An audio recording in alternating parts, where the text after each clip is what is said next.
So it's Dr. Dave Sills, and I am the director of the Northern Tornadoes Project. It's a project that tries to understand tornadoes right across Canada. So we're collecting data across Canada when tornadoes happen, and even looking back in historical data to look at where tornadoes have happened in Canada, all to get a better idea of where they occur, when they occur, how strong they are, and really get a sense of the tornado risk right across the country.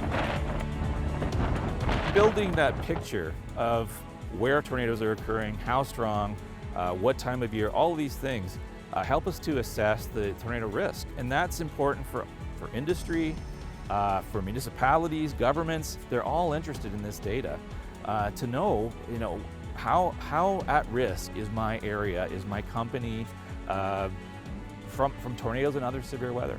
We can start to provide answers to those questions and fill that gap. And that's part of what the whole project is about.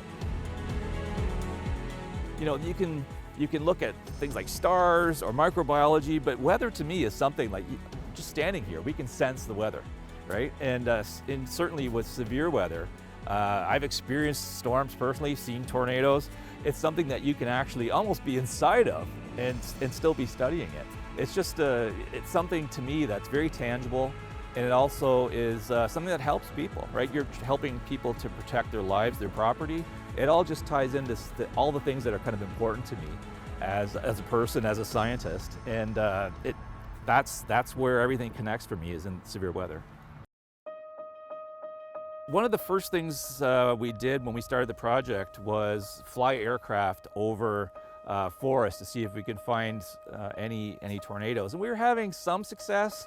It wasn't that easy, but then we discovered that there was a satellite imagery database out there that we could use. And all of a sudden, the world kind of opened up. You could see the entire country's forests by satellite imagery. And just looking at kind of the image just before and just after a big storm had gone through, and flipping between them, you could easily see scars in the forest from tornadoes.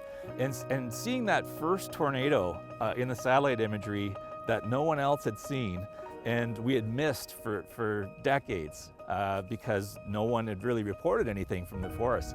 It's like, okay, we're onto something big here. And certainly using satellite imagery, we found hundreds of tornadoes, even in the past, that we didn't know existed.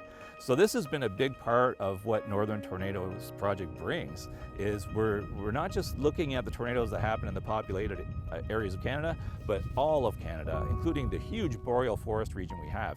So since 2017, we've had hundreds and hundreds of tornadoes that have occurred that we've documented, all available for the public to access.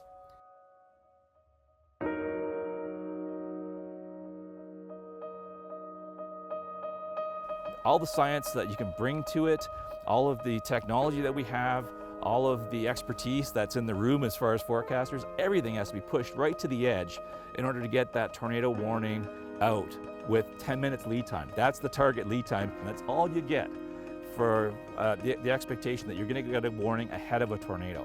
So clearly, you've got to get that message out as fast as possible. It's got to get disseminated. People have to act on it. You just have 10 minutes. So this is really pushing the very edges of what's possible. And that makes it exciting too, right? The work that we're doing, the work that Environment Canada does, everybody's working towards making that possible. And the better we can do, the more safe people are, the more property gets protected. It's really something to see your kids understand what you do and experience it themselves. I go storm chasing quite a bit on my free time, and I wanted to bring them out and to experience it. And to convince them, all I'd have to say is, I'll bring snacks, and hey, they're in the car going with me, right? We kind of stumbled into a tornado, the whole family in the car at one point, just a weak one. But it helps them understand more about me and what I do, and just the world around them. And I think that's really important.